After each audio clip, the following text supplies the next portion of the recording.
दोस्तों आज की इस वीडियो में हम लोग बात करने वाले हैं अष्टावक्र गीता का अध्याय नंबर 1 का सूत्र नंबर 1 के ऊपर, जिसमें राजा जनक ने ज्ञान को प्राप्त करने के लिए और मुक्ति को प्राप्त करने के लिए अष्टावक्र जी के सामने अपनी जिज्ञासा प्रकट करते हुए कहा कि हे स्वामी, ज्ञान की प्राप्ति किस प्रकार होती है। दूसरा प्रश्न पूछा कि मुक्ति किस प्रकार प्राप्त होगी, और तीसरा प्रश्न पूछा वैराग्य की प्राप्ति कैसे संभव है। इसके विषय में मुझे यानी कि जनक जी को विस्तार पूर्वक बतलाइए, ऐसा जनक जी अष्टावक्र जी से कहते हैं। तो दोस्तों आप ये समझ लेते हैं कि ये श्लोक आपके लिए कैसे इंपॉर्टेंस रखती है और इससे आप क्या क्या सीख सकते हैं, क्या क्या इंपॉर्टेंट है इसमें आपके लिए। इस श्लोक के माध्यम से आपको ये सीखने को मिलता है कि अध्यात्म में ज्ञान का अर्थ आत्मज्ञान होता है और आत्मज्ञान ही सिर्फ संपूर्ण ज्ञान है। इसके अतिरिक्त सब वैज्ञानिक सिद्धांत, जानकारी और सूचनाएं हैं जो कि ब्रह्म व्यवहार से प्राप्त होती है। यह जड़ प्रकृति उस चैतन्य तत्व की अभिव्यक्ति है, उसी के द्वारा संपूर्ण सृष्टि का संचालन व पालन हो रहा है। आत्मज्ञान तत्व ही इस संपूर्ण जगत का मूलाधार मतलब बैकबोन है,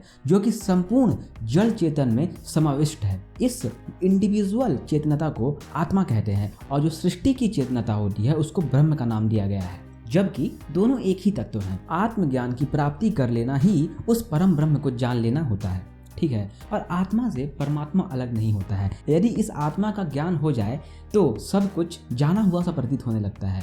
शास्त्र कहते हैं यस्मिनः विज्ञाते सर्वमिदं विज्ञातम भवति। जिसको जान लेने से सब कुछ जाना सा प्रतीत होने लगता है उसको परमात्मा कहते हैं। संपूर्ण संसार के रहस्य का ज्ञान हो जाता है, फिर जानने के लिए कुछ शेष नहीं रह जाता है। मनुष्य का वास्तविक स्वरूप शरीर, मन, बुद्धि, अहम इत्यादि नहीं है, अपितु आत्मा ही उसका वास्तविक स्वरूप है। वही आत्मा ही परम सत्य और सनातन तथा शाश्वत है। जो हमारी प्रकृति है गाइस, वो अनित्य है, मतलब कभी न कभी इसका अंत होगा ही। पर इस आत्मा रूपी परम तत्व को जान लेना ही स्व को जान लेना होता है। अष्टावक्र जी कहते हैं जो अज्ञानी होते हैं वे सिर्फ प्रकृति को ही जानते हैं, जो कि स्थूल है, मटेरियलिस्टिक है, इंद्रियों के द्वारा ग्रहणीय है, मतलब उसको भोग किया जा सकता है। इसके विपरीत जो ज्ञानी होते हैं वे उस चेतन को भी जान लेते हैं जो कि बहुत ही सूक्ष्म है और इंद्रियों के द्वारा अग्रहणीय है, मतलब उसको इंद्रियों के द्वारा महसूस ना किया जाता है, उसको भी उन लोग समझ जाते हैं जो ज्ञानी लोग होते हैं। जब इस आत्मज्ञान रूपी परम तत्व मतलब सुप्रीम एलिमेंट को जान लिया जाता है तब मुक्ति प्राप्त होती है। समझ रहे हैं गाइस? सृष्टि का आधार जान लेने पर संपूर्ण विश्व प्रपंच का ज्ञान हो जाता है, सारे संदेह समाप्त हो जाते हैं, मनुष्य शांत हो जाता है, वह साक्षी बनकर मात्र देखने योग्य रह जाता है, जिससे सांसारिक बंधनों से मुक्त होकर वह स्वतंत्र या कह लीजिए इंडिपेंडेंट हो जाता है। जीवन का परम उत्कर्ष ही मुक्ति यानी कि फ्रीडम होता है, जो प्राणी की अंतिम अवस्था होती है। परम विकास ही परम उद्देश्य है। आत्मज्ञान हेतु वैराग्य अति आवश्यक है। वैराग्य का अभिप्राय यह नहीं है कि प्राणी इस संसार का परित्याग करके कहीं दूर चला जाए, अपितु इसके प्रति आसक्ति का त्याग ही वैराग्य है। यह संसार बंधन नहीं है, बल्कि प्राणी की इच्छाएं, वासनाएं, मोह इत्यादि बंधन है, और इस मोह का मूल आधार होता है अहंकार। जब तक मनुष्य में अपने निजी स्वार्थ की भावना है तब तक प्राणी सांसारिक बंधनों से मुक्त नहीं हो सकता है। आप ऐसा समझ सकते हैं कि संसार और आत्मा दोनों एक्सट्रीमिटी हैं, मतलब एक दूसरे के छोर हैं। बाहर संसार है और अंदर परमात्मा है, इसको हम आत्मा कहते हैं, अंदर आत्मा है।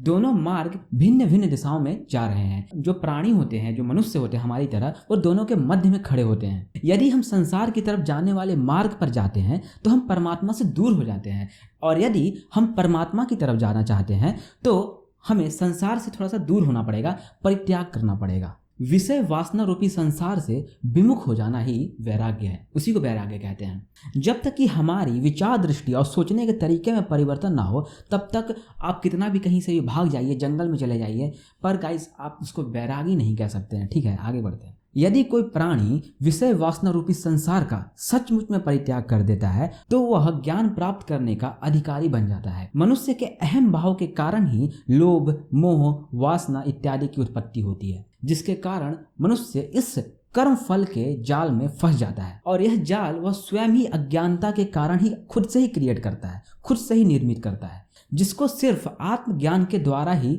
डिस्ट्रॉय यानी विनष्ट किया जा सकता है। लेकिन ज्ञान को प्राप्त करने के लिए जिज्ञासु होना भी अनिवार्य है, नहीं तो देवता भी उसे भेंट स्वरूप लाकर ज्ञान नहीं दे सकते हैं। आपको क्यूरियस होना पड़ेगा। राजा जनक आत्मज्ञान के लिए परम जिज्ञासु हैं, उनके भीतर ज्ञान तथा मुक्ति को प्राप्त करने की तीव्र इच्छा जागृत हो रही है। और अष्टावक्र महाज्ञानी हैं ही, जिन्होंने ज्ञान प्राप्त कर लिया है वे ही ज्ञान दे सकते हैं। ऑब्वियसली गाइस, जो इंसान खुद ही ज्ञान प्राप्त नहीं कर पाया वह दूसरों को क्या ही देगा, बल्कि वह तो और भटका देता है, अर्थात विचलित कर देता है। वर्तमान काल में ऐसा ही स्थिति है। अज्ञानी मनुष्य ज्ञान होने का दावा करके प्राणियों में भटकाव उत्पन्न कर रहे हैं। और दोस्तों मैं आपको बता दूं कि मैंने 3 से 4 बुक्स का मतलब थोड़ा बहुत स्टडी किया है इस श्लोक, इस सूत्र के लिए, सच दैट मैं आपको सही से सही जो ज्ञान है अष्टावक्र जी का मैं उसको आप तक ला सकूं। इसलिए आप मुझ पर थोड़ा बहुत भरोसा तो कर ही सकते हैं, और हो सके तो गाइस आप लोग किताब पढ़िएगा, क्योंकि जो खुद से सीखेंगे शायद वो मैं आपको ना बता पाऊं। इन ज्ञान रहित व्यक्तियों ने संसार को जितनी हानि पहुंचाई है उसका वर्णन भी नहीं किया जा सकता है। ये अज्ञानी मनुष्य ही भेदभाव धर्म संप्रदाय को बढ़ावा देते हैं, जिसके परिणाम स्वरूप संसार में अनेक दोष उत्पन्न हो गए हैं। राजा जनक ज्ञानी गुरु अष्टावक्र से 3 प्रश्न पूछते हैं, ठीक है ना। पहला है ज्ञान कैसे प्राप्त होता है, दूसरा मुक्ति कैसे प्राप्त होती है, और तीसरा वैराग्य कैसे प्राप्त होता है। इन 3 प्रश्नों के उत्तर में ही सारे अध्यात्म का सारा निचोड़ समाहित है।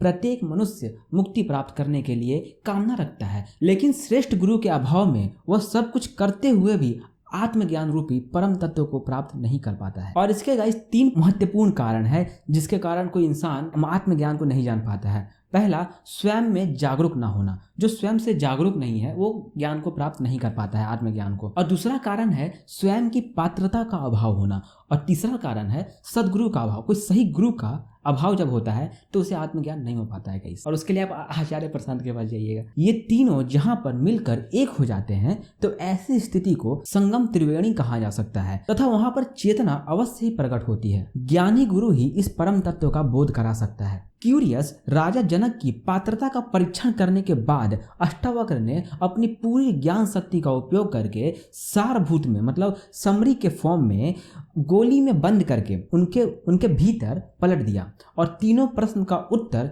3 वाक्यों में देकर समाधान कर दिया। अष्टावक्र सर्वप्रथम वैराग्य का स्वरूप समझाते हैं, क्योंकि वैराग्य की अनुपस्थिति में प्राणी आत्मज्ञान का अधिकारी नहीं बनता है। यह प्रारंभिक शर्त होती है। तो दोस्तों यही थी आज की वीडियो जिसमें हम लोगों ने डिस्कस किया अष्टावक्र गीता का पहला अध्याय का पहला सूत्र। अब वीडियो में आगे बढ़ेंगे तो आगे भी जानेंगे। तो अपना ख्याल रखिएगा, मिलते हैं अगले वीडियो में। Have a nice day.